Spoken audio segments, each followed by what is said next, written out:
आज से ठीक एक महीने पहले पहलगाम में 26 लोगों को धर्म पूछकर मार दिया गया और आज फिर एक ऐसी ही घटना अमेरिका से सामने आई जहां पर यहूदी संग्रहालय के बाहर दो इजरायली राजदूतों को मार दिया गया। और अब इस हत्या के बाद मुद्दा उठ खड़ा हुआ है कि आखिर धर्म पूछकर जो आतंकवाद सर उठा रहा है उसका वैश्विक स्तर पर किस तरीके से विरोध किया जाना चाहिए। और इस घटना को लेकर हमारे साथ चर्चा में आज लक्ष्मी जी मौजूद हैं और पंकज जी मौजूद हैं।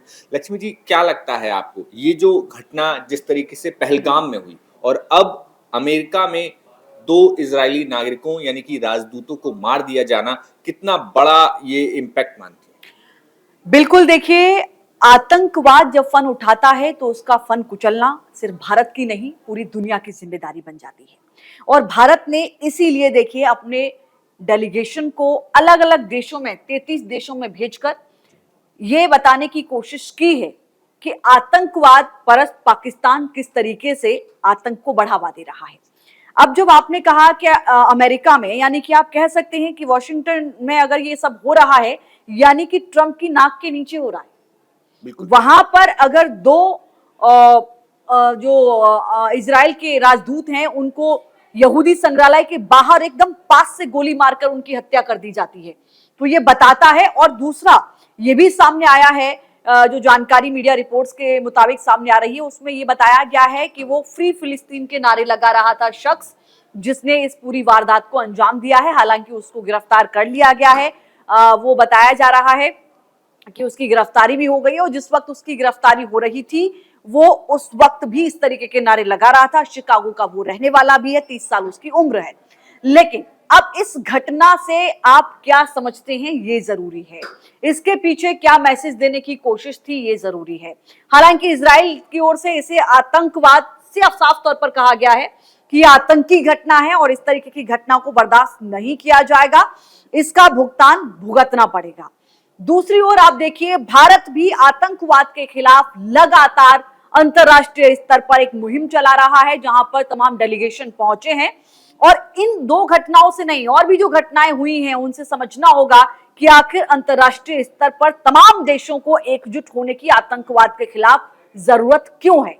पंकज जी। जी, सबसे पहले ये जो घटना हुई है, ये घटना अमेरिका में 57 साल बाद किसी इजरायली व्यक्ति की गोली मारकर हत्या की गई।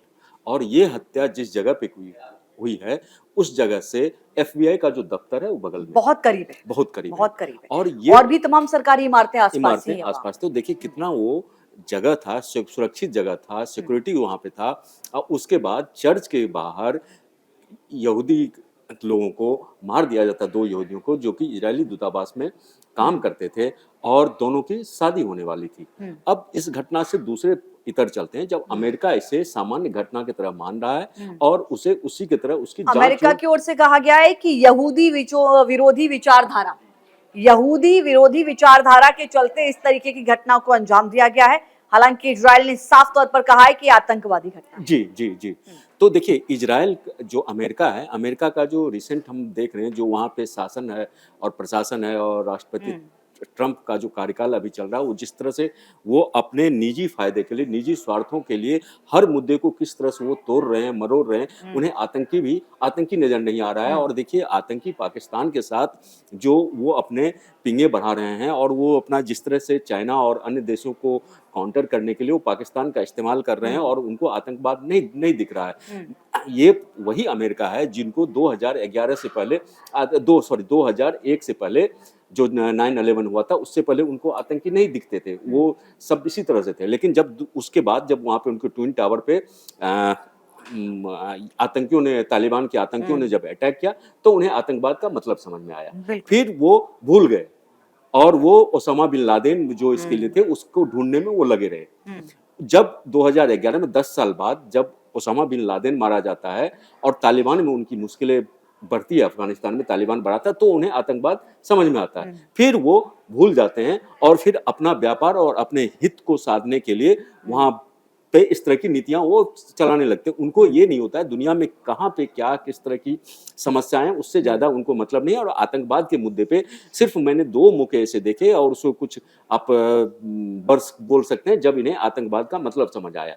तो अमेरिका का ये कोई पहला रवैया नहीं है जो इस तरह को वो आतंकवाद को लेके, जहां इजराइल विरोधी था। अब भाई इजराइल विरोधी था, यहूदी विरोधी अगर वो था व्यक्ति, तो क्या वो वारदात नहीं है? क्या वो आतंकी घटना नहीं है? बिल्कुल। अगर वो आपके किसी नागरिक को मारता तो आतंकी घटना हो जाता। अब यहाँ देखिए, जो यहाँ जो हुआ पहलगाम में हुआ, तो पहलगाम में क्या हुआ? और पहलगाम में जो धर्म पूछ के मारा गया आतंकी हमला था, और अमेरिका भी जानता है, जो पाकिस्तान जो है सो आपको तो यहाँ भी तो फैक्ट्री है, धर्म देखकर मारा गया, सिर्फ धर, पूछा नहीं। पूछा। अगर हाँ। आप इस पूरी घटना को देखें तो सिर्फ पूछा नहीं।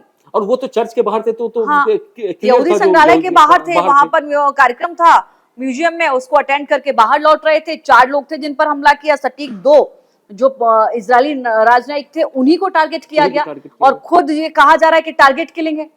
तो फिर आप ये देखिए अमेरिका का क्या मतलब चरित्र है, मतलब दोपंथी विचारधारा या उसका जो चेहरा है, चाल चरित्र चेहरा जो बोलते हैं, वो कैसा है, जो आप ये देखिए, अगर उसके नागरिक को मारा जाता, अमेरिकी नागरिक अगर खुदा न खास्ता इसमें मारे जाते, तो फिर ये आतंकी घटना हो जाता। अभी ये तो इस तरह की जो विचारधारा है, इसको लेके दुनिया को अपने सोच में एक परिवर्तन की जरूरत है, और भारत लगातार इसके लिए कोशिश करते रहा है। और देखिए इजरायल भी इससे काफी प्रभावित है आतंकी वारदातों से। आप देखिए जो वो दिन है, जो आज से तकरीबन जो आपको गाजा में इसके लोग कुछ घुस के आ गए थे, और वहां जो जिस तरह की वारदात दिया, 1000 से ज्यादा लोग मारे गए थे। अभी भी हमास के आतंकियों के कैद में अभी भी 50 से 55 लोग बताए जा रहे हैं, जो युद्ध चल रहा है। तो अमेरिका को और दुनिया के अन्य देशों को इसके खिलाफ एकजुट होकर एक कोई मुहिम चलाना पड़ेगा, जो इस आतंकवाद का को जड़ से नाश किया जाए, इस विचारधारा को ये किया जाए। भारत अपनी तरफ से कोशिश करता है, लेकिन भारत की सीमाएं हैं, और भारत के जो पड़ोसी जो है, और जिस तरह की वैश्विक परिस्थिति है, उसमें भारत बहुत कुछ नहीं कर पाता। लेकिन भारत में जितना सामर्थ्य है और भारत जितना कर सकता है, बार बार वो कोशिश करता रहता है आतंकवाद को का पर काटने के लिए। लेकिन वही कुछ देश ऐसे हैं जो उसको समर्थन देते हैं, प्रेरित करते हैं, इससे जड़ से इसका समूल नाश नहीं हो पाता है। संयुक्त राष्ट्र की अगर मैं एक चेतावनी को मोहित देखूं, जो हाल ही में आई थी, जिसमें कहा गया था कि अगर राहत सामग्री बहुत जल्दी नहीं पहुंचाई जाती है तो 14,000 बच्चों की मौत हो जाएगी। क्या इस तरीके के जो बयान निकलकर सामने आते हैं, उनका भी इस तरीके के हमलावरों पर एक बहुत ज्यादा असर होता है कि वो ऐसी घटनाओं के लिए खुद को बहुत ज्यादा फ्री पा लेते हैं और उनको सपोर्ट मिल जाता है ऐसे बयानों से? अब बिल्कुल देखिए, इन तरह की घटनाओं पर जब अलग अलग जो शक्तियां हैं वो अलग अलग स्टैंड लेती हैं, तब उनको और ज्यादा बल मिलता है। देखिए अब आप इस तरीके से देखिए कि भारत पर जब हमला हुआ, यानी कि जब पहलगाम में हमला हुआ, उस वक्त जब भारत ने जवाबी कार्रवाई की, तो इस बात पर अमेरिकी राष्ट्रपति ट्रंप ने क्या कहा? ट्रंप ने कहा कि डोंट डू वॉर, मतलब आप ट्रेड कीजिए। तो क्या अब जिस तरीके से अमेरिका में ये 2 हत्याएं हुई हैं, तो उसको भी वो आतंकी घटना से नहीं देख रहे हैं। उनका कहना है कि ये सिर्फ 2 लोगों का आपसी का मामला, या फिर वो एक अलग कॉन्फ्लिक्ट है। अभी भी आतंकवादी घटना नहीं मान रहा है। यानी कि अमेरिका सिर्फ तभी किसी भी घटना को आतंकवादी घटना मानता है जब उन पर बीतती है, उनको नहीं तो उसके अलावा सिर्फ और सिर्फ दिखता है कि ट्रेड। लेकिन अमेरिका को ये समझना पड़ेगा कि अगर इस तरीके से 2 तरीके की परिभाषाएं, अलग अलग तरीके की परिभाषाएं जब तक होती रहेंगी, तो आतंकवाद खत्म होने का नाम भी नहीं लेगा, और दूसरी तरफ इसके निशाने पर अमेरिका भी आएगा। अमेरिका भी बचेगा नहीं, क्योंकि जब अमेरिका के अंदर ये घटना हो सकती है, और खासतौर पर इजरायली लोगों यानी कि राजदूतों को डायरेक्ट निशाना बनाया जा सकता है, तो उन जगहों पर कोई और अन्य अमेरिकी व्यक्ति भी आ सकता था। और अगर वो अमेरिकी व्यक्ति आता, तब भी क्या ट्रंप ये बात बोलते कि नहीं, हमें वॉर नहीं करना चाहिए, हमें जवाबी कार्रवाई नहीं करना चाहिए, हमें ट्रेड करना चाहिए? बड़ा सवाल है मोहित। सबसे बड़ा सवाल ये है कि देखिए, अमेरिका के अंदर, अमेरिका की राजधानी में अगर इजराइल के राजदूतों की सिर्फ हमला नहीं होता है, हमको इसकी गंभीरता को समझना होगा। सिर्फ हमला करने का प्रयास या हमला नहीं है, गोली मारकर बाकायदा हत्या कर दी गई है। इसकी गंभीरता को मुझे लगता है कि अमेरिका को भी समझना होगा। और बिल्कुल अमेरिका इस वक्त, डोनाल्ड ट्रंप अपने आप को एक रॉबिन हुड के तरीके से पूरी दुनिया को दिखाना चाह रहे हैं। अभी हाल ही में वो सऊदी गए, यूएई और तमाम देशों के दौरे किए, और जब उनके यहाँ एक साउथ अफ्रीका के राष्ट्रपति पहुंचे, तो उन्होंने कहा कि भाई हमारे पास आपको देने के लिए $400 मिलियन का प्लेन नहीं है, तो क्या आप हमको हल्के मिलेंगे? मतलब उनका आशय यही था। तो सीधे तौर पर ये बात दिखती है कि अमेरिका कई मुद्दों पर सीरियस अभी दिखाई नहीं देता है। उनको अपने ट्रेड, अपने वेपन्स और अपनी ताकत पर ज्यादा घमंड है और वो उन्हीं पर फोकस करके चल रहे हैं। अब देखना ये होगा कि अमेरिका आखिर जागेगा कब।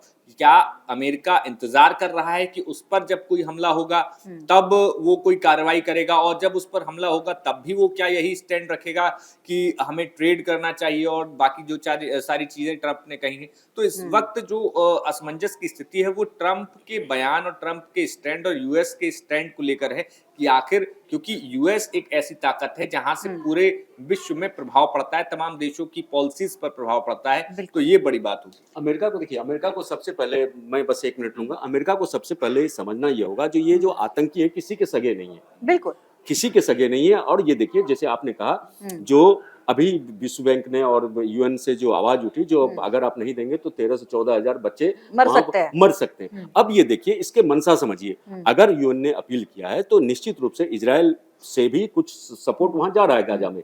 इजराइल बिल्कुल, हाँ, इजराइल का ये कहना है कि एक सीमित सीमा में वहां पर चीजें भेजी जा रही है। और देखिए अगर अपील किया गया है तो इसमें और देश इसमें इन्वॉल्व होते हैं। लेकिन देखिए उससे पहले ही इन्होंने क्या किया, इन्होंने इजराइल के जो दूतावास के अधिकारी को 2 यहूदियों को मार दिया। अब क्या है, अब इससे देखिए बात बनेगी या बिगड़ेगी? बात निश्चित रूप से इजराइल गुस्से में आएगा, नेतन्याहू गुस्से में आएंगे और ये कार्रवाई और तेज होगी। लेबनान में रात को ही बड़ी स्ट्राइक की गई है इजराइल की ओर से। लेबनान में बड़ी स्ट्राइक की गई है और इसमें बताया जा रहा है कि सैकड़ों लोगों की मौत की खबर है। सैकड़ों लोगों की मौत की खबर है। तो देखिए अमेरिका भी हो सकता है। अब जैसे पहलगाम का लीजिए, पहलगाम में जिस तरह से आतंकी की वारदात को अंजाम दिया गया, क्या ये आतंकी जम्मू कश्मीर के लोगों के हितैषी थे? पहलगाम के लोगों के हितैषी थे? कतई नहीं। इसलिए कतई नहीं, जो आप देखिए जो पहलगाम या जम्मू कश्मीर एक विकास की धारा पे, एक विकास की पटरी पे चल रहा है, वहां ग्रोथ हो रहा है, लोगों को रोजगार मिल रहा है, पर्यटन को बढ़ावा मिल रहा है। आज देखिए जो पहलगाम हमले से पहले लगातार जो उस एरिया में जहां पे ये हुआ था, वहां पे 1000 से 2000 लोग पर डे वहां पहुंचते थे। वहां पे होटल का जो किराया था 10,000 रुपया चला गया था। होटल में कर्मचारी 15 से 20 कर्मचारी काम करते थे। आज के डेट में वो होटल खाली पड़े हुए हैं, कर्मचारी 1 से 2 है, लोग 1 से 2, 4, 5 पहुंच रहे हैं। होटल वाले रो रहे हैं, होटल व्यवसायी जो लोकल जो खच्चर चलाने वाले घोड़े वाले थे वो लोग रो रहे हैं। वहां पे स्पोर्ट्स जो इवेंट करते थे और स्पोर्ट्स सबका आयोजन करते वो रो रहे हैं। मतलब वहां की इकोनॉमी को आपने ध्वस्त कर दिया, तो आप कैसे हितैषी हो सकते हैं? और देखिए जब ट्विन टावर पे अटैक हुआ था तो वो ये नहीं देखा था जो ये सिर्फ मतलब हिंदू हैं या क्रिश्चियन हैं या ये हैं, उन्होंने सारे कौम पे अटैक किया था। उसमें सारे लोग वहां जो काम करने वाले थे, 10,000 से ऊपर लोग मारे गए थे। तो इस बात की गंभीरता को अमेरिका को समझना पड़ेगा, जो यूएन के को समझना पड़ेगा, नाटो के देश को समझना पड़ेगा, इनफैक्ट ये चीन को भी समझना पड़ेगा, ये रसिया को भी समझना पड़ेगा। यहाँ जितने भी सुपर पावर हैं, जितने भी बड़े मुल्क हैं या छोटे भी मुल्क हैं, अगर सब मिलकर एकजुट इसके खिलाफ नहीं होंगे तो ये घटना रुकने वाली नहीं है। बिल्कुल ठीक कहा मोहित। भारत अपनी प्रतिबद्धता पहले ही दोहरा चुका है आतंकवाद के समूल नाश के लिए, और अंतर्राष्ट्रीय स्तर पर भी इसी तरीके की जो एक मुहिम है, या आप कह लीजिए कि पाकिस्तान को एक्सपोज करने की और आतंकवाद को खत्म करने की जो मुहिम है वो भारत की ओर से चलाई गई। बिल्कुल, भारत की तरफ से स्टैंड क्लियर था और कल ही प्रधानमंत्री ने बीकानेर में कहा कि हमने तीनों ही सेनाओं को फ्री हैंड दिया हुआ था कि आप तय करें क्या कार्रवाई करनी है, किस जगह करनी है और कब करनी है। ये बात प्रधानमंत्री मोदी ने कल साफ बीकानेर में कही और कहा है कि भाई आप जो है मेरी रगों में जो है खून नहीं गर्म सिंदूर बहता है।